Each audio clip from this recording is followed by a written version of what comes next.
Hello, today I'm going to talk to you about updating your resume after the Intro to Co-op course. You took the Intro to Co-op course to begin to build your resume and to understand what the components of a successful resume are. But as you move forward into your job search for a spring co-op position, oftentimes I find I'm making the same comments to students in regards to updating their resume. So hopefully through this video presentation, you will have the chance to, in real time, look through your resume and make sure that you're making the correct edits and updates. We're going to start at the top of the page and go section by section. First, take a look at the header of your resume. This is where your contact information resides. Look and see if your address is correct. Oftentimes, since you've created your resume last, your address has changed. Some students choose to use a permanent and a current address format. This isn't necessary. If you wish to do this, you certainly can, but if you do not, make sure that there is symmetry in your resume. Don't just lop off one address from one side and call it a day. Make sure your address is correct and that there's symmetry in your resume. Keep your email address as a hyperlink so that an employer can click directly on your email address to send an email, but remove the blue font. And single space all of the information in your header. As we go forward, you'll hear me say, make sure that your format is intentional.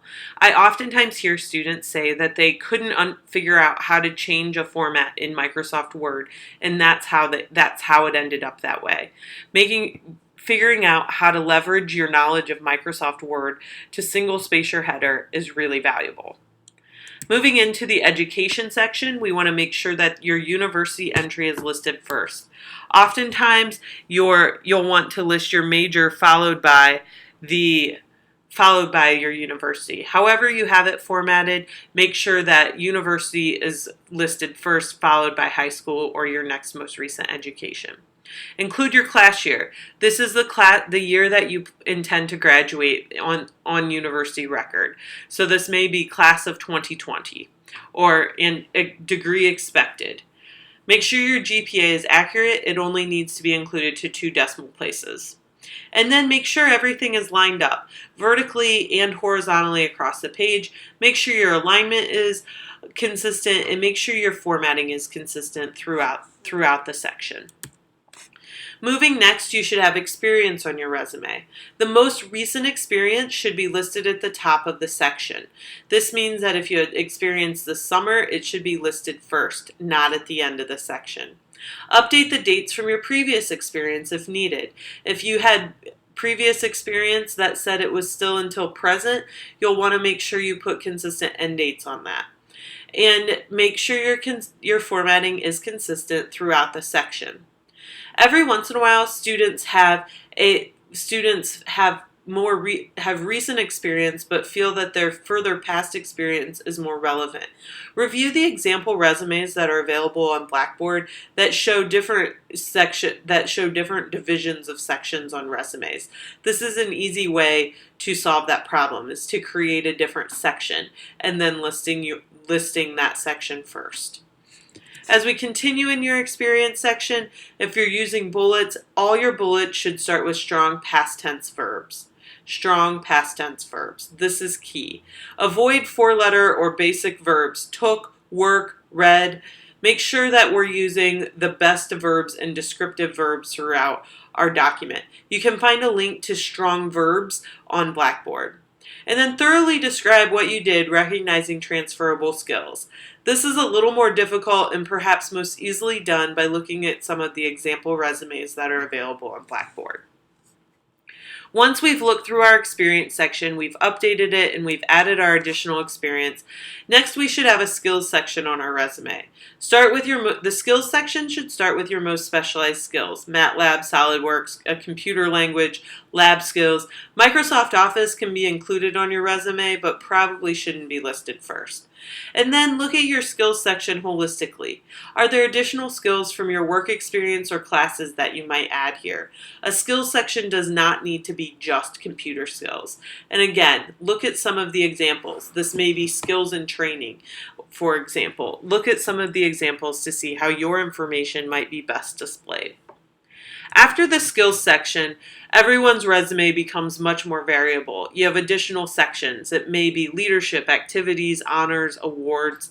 Make sure the information is accurate and that you're comfortable talking about it in an interview, especially with regards to student groups. For example, if you were in Mountaineering Club and you went to 3 meetings your fall of your freshman year and now you're not involved, you might first consider taking that off, or consider, if it was a meaningful experience, consider how you would discuss that in an interview. To say something like, yes, I was really involved my freshman year. It was such a great group of people. I learned so much. However, my schedule just didn't allow for me to continue to be involved. Maybe you had class on the night of their weekly or monthly meetings, or maybe there was some reason, but you hope to get back into it, something like that. But being ready to talk about it in an interview is key. You want to avoid a situation where someone asks you about it and you say, oh yeah, I just go to the meetings, or I haven't been in a while. Finally, your co-op availability should be on your resume. This can be at the beginning, the top or the bottom of the document, but must be on the resume. For the upcoming semester, that is spring semester, and the dates are January 2nd to May 5th, 2017. You can always find the correct dates for the co-op semester on the co-op website, and it's also linked out from Blackboard. So hopefully that gives you some reminders section by section as to what you should be looking for on your resume. Once you get that information on there, take a look at it overall. You should have the document on one page. I provide some tips in a previous video on resume creation on how to format some of your spacing or font selections in order to maintain one page. Make sure your overall formatting is purposeful and consistent. If you want to make sure, if you're trying to highlight the title that you held at your previous employment, then make sure that that's listed first in bold. If you make sure that you're using the format to purposefully display your strengths. You might choose to use section separation to highlight different entries. And finally, look at the page top to bottom at your vertical alignment. Make sure that everything lines up vertically on the page. Once you've gone through all of these steps, you'll be ready to upload your resume to PAL. When you upload your resume to PAL, it automatically converts to PDF. So what you want to do is convert your document to a PDF before you upload it to PAL to avoid any formatting errors. There are 2 ways to do this within Microsoft Word. You can Google instructions for either save to PDF or print to PDF. Print to PDF has historically provided the most consistent format transitions, both with regard to spacing and font selection. Once you've saved your Word document as a PDF, open the Save PDF and check for formatting.